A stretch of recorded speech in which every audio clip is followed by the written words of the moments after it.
Hey everybody, this is my video response to the article regarding technology, which I found kind of biased and pretty interesting. Some of my questions were, when does proximity equal intimacy? I I just couldn't understand where they were like, well, we're all in the same room, so that that really brings the family together. And oh, okay, so there's some of their arguments about, well, when we wanted to do game night, people wanted to do their own things, so that yeah, hello, it's called sacrifices. That's what being a family is all about. Um, and obviously, with a wife and three kids, two teenagers, it's something that we deal with on a nightly, daily basis. That article just really seemed to me as, I just want to say, way to be a consumer. Yeah, it made no sense. It was people really just trying to justify the fact that they wanted to be doing what they wanted to be doing. um, and and basically saying, well, in the old days when we watched TV, there were fights over the remote control.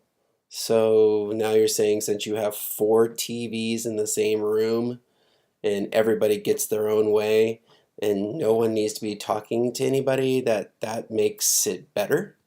Um, so I think it's just a matter of technology outpacing society in terms of kind of coming to what a norm is.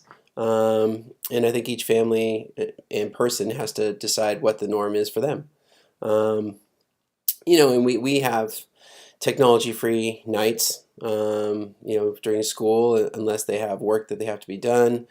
No TVs on school nights. And, I think that gets down to um, question number two, which I feel like using technology at the wrong time affects my relationship with my family negatively.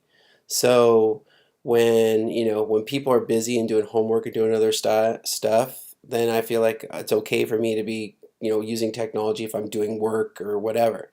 But at dinner time, um, after dinner, before bedtime, I really try and stay off technology as much as possible, unless I'm socially interacting, like we're watching a game or we're doing something together as a family.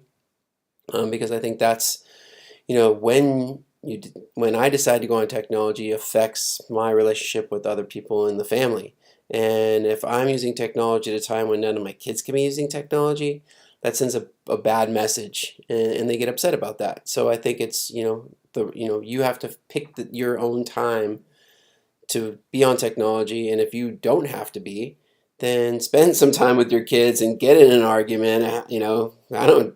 They're teenagers. All they want to do is argue. I mean, hell, if you got them out of their room, that in itself is a miracle. And the last thing is balance. And I think I alluded a little bit to it during the week with people's school and that type of stuff. I think it's especially before bedtime.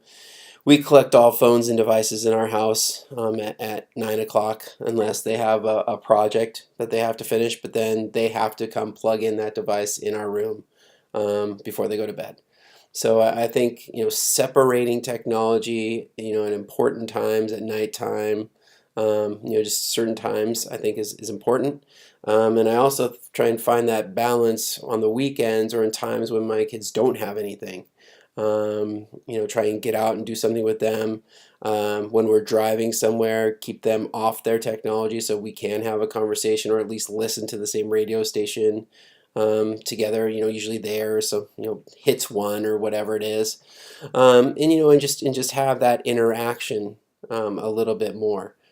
People are super busy. Kids are super busy. We try not to over plan our kids by any stretch of the imagination. But at the same time, friends, sleepovers, that type of stuff. So, when you have a moment, and you can have that with your family, then you need to take it, because there'll be plenty of time during the day when it's okay to be on technology, and frankly, you need to be on technology usually to do your job. So, all right, you guys.